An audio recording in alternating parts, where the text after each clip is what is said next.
Lu bayar deh Individual financial stock juga bisa. financial advisor yang 80 juta per jam itu belum tentu tahu apa yang gua tahu. Bedain US sama Ireland ETF gimana, nggak tahu mereka caranya gimana, ya. Dan itu nanti kita bakal share semua bro di platform kita ya. Yes. Tapi kita sebelum itu kita masuk ke penelpon terakhir dulu. Halo. Ya. Halo. Halo, selamat siang bro Tim, bro Kakak. Apakah Siang, suara saya siang. jelas? Siang, jelas. Jelas ya? Oke. Yes. Perkenalkan, saya Kevin dari Indonesia, dari Semarang. Nah, ini yang minta di Nah, ini Indonesia Semarang nih. ada.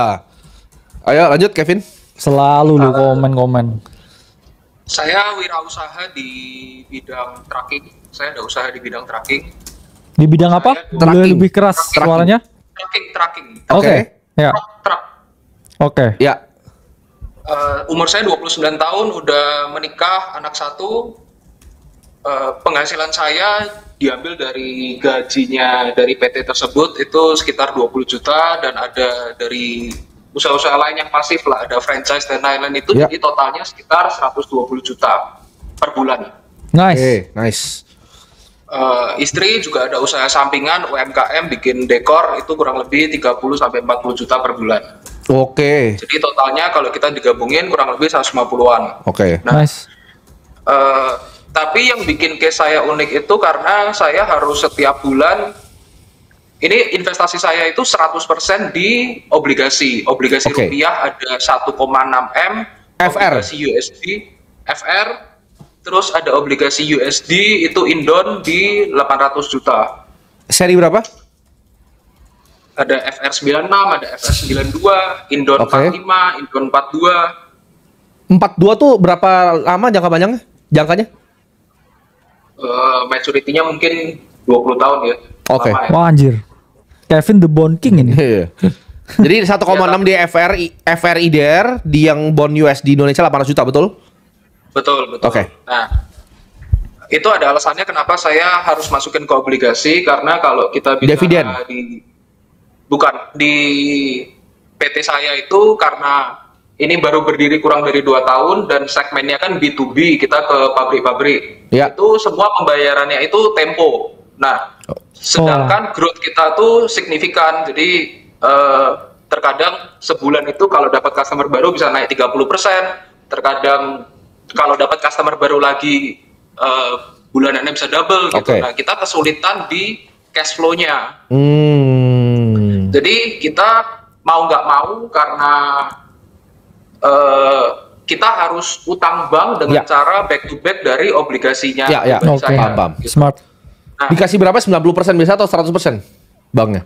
tergantung maturity-nya ya. Kalau maturity-nya pendek itu bisa sampai 90%, kalau Oke. maturity-nya panjang kayak USD itu cuma dapat 80%. Oke.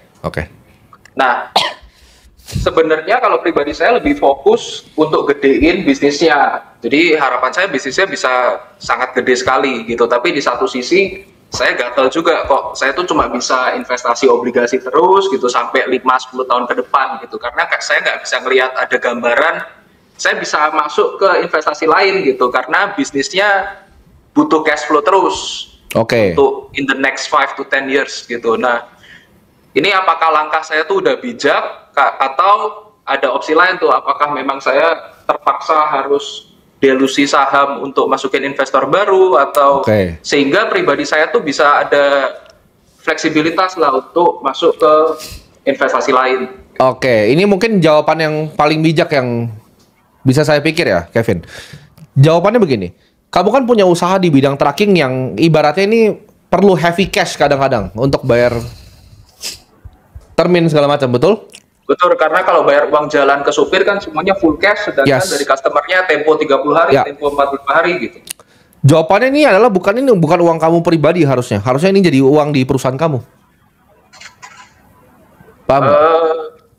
Ini kan 1,6 M dan 800 juta ini, kalau kamu masih begitu berarti belum rapih tuh perusahaannya. Balik lagi. Gaji yang kamu bisa tarik keluar, itu harusnya kamu bisa investasikan secara bebas nantinya. Nggak terikat sama ini. Itu di neraca kamu kan itu berarti aset lancar. Nggak, struktur PT-nya gimana ini? Ownership-nya selain kamu ada berapa itu partnernya? bertiga, tapi saya yang mayoritas. Oke.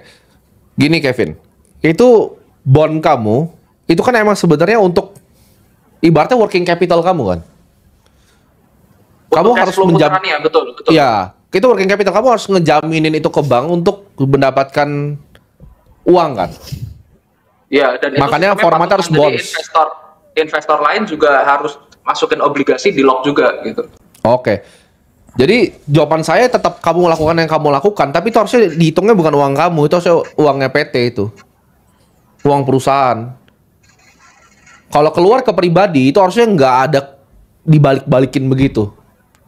Makanya tadi ekspektasi saya adalah kenapa kamu tarik di obligasi? Karena PT itu kan kalau dividen kamu keluarkan, itu kan bisa kena 10% tuh. Tapi 10%-nya bisa di waiver kalau kamu investasi balik ke negara. Saya nggak pernah ngambil dividen sejauh ini sih selama 2 tahun terakhir. Jadi itu murni gaji sama penghasilan-penghasilan dari usaha yang lain. Oke. Itu harusnya bisa dipisah completely secara accounting antara PT dan pribadi, itu yang pertama sih. Karena kan pribadi kamu ada dari istri kamu. Betul. Ada dari betul. pendapatan kamu Jadi, yang lain yang di luar tracking juga kan? sekarang terpaksa istri harus obligasinya di lock juga untuk muterin di PT juga. Iya, itu menurut saya kurang bijak itu. Iya, jadi kecampur kan? Jadi Finance kecampur, itu pribadi kamu udah sama kecampur perusahaan. pribadi sama perusahaan. Obligasi kamu harus di lock, kamu hutangin sebagai jaminan untuk kamu dapetin working capital itu. Dan itu juga perusahaan bertiga kan? Iya. Nggak wise sih menurut saya dari segi perusahaannya, atau ya perusahaannya sangat tidak efisien kalau cuma ngeluarin 20 juta ke kamu dan kamu ada resiko untuk 2 miliar lebih terus-terusan. Itu bukan sesuatu yang saya suka sih, perusahaan seperti itu. Nah, itu ada opsi tuh, kamu tadi bagus tuh, kamu kasih opsi, kamu mau jual equity kamu kan untuk mendapatkan modal. Betul. Nah, itu bisa jadi opsi tuh untuk funding. Cuma balik lagi, untuk investor apakah seksi?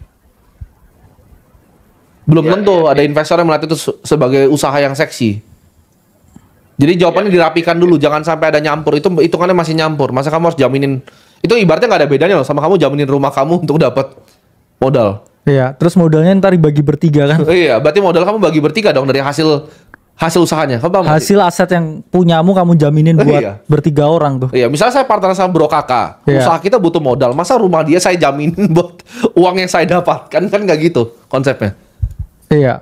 Ya kalau sejauh ini sih, misalkan saya punya 60% saham, terus yang satunya punya 35%, yang satunya punya 5% karena itu dari manajer kita kasih 5% lah gitu. Nah, dari 2 orang yang besar ini, yaitu pembagian obligasinya dibagi rata. Jadi saya harus masukin 60% dari obligasi saya, dia juga masukin 35% sampai 40%. Ya. Itu tapi kalau struktur perusahaan nggak seperti itu. Kalau perusahaan TBK runningnya nggak seperti itu. Jadi jawabannya kamu harus bikin itu semua yang jelas gitu.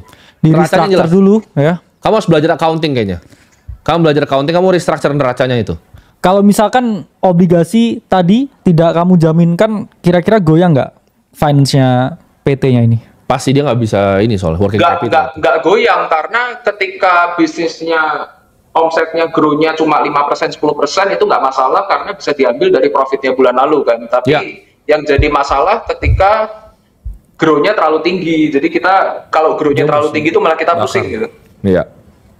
Itu satu sebenarnya itu adalah bisnis yang nggak efisien karena bisnis yang capital intensif itu bisnis yang di value kalau di market paling murah biasanya. Jadi pasti nggak banyak investor yang mau. Investor sukanya keluarnya uangnya sedikit bisa dapatnya banyak. Kalau kamu tuh keluarnya banyak sekali dapatnya sedikit sekali.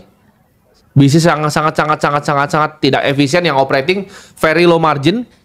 Kamu tuh agak mirip sama bisnis ini penyewa alat berat gitu. Atau yang bangun-bangun gedung tuh kayak. Jadi itu Warren Buffett pernah Charlie Munger yang pernah bilang Iya. ya. Jadi ada temennya punya alat berat nomor 1 bro di Amerika. Kayak kelihatannya kaya sekali asetnya tapi jadi alat terus. Jadi dia nggak pernah punya cash. Oh iya, kebanyakan juga yang usaha yang berat ya di infrastruktur seperti itu juga. Jadi kelihatannya kaya banyak truk-truknya tapi begitu punya cashnya 0.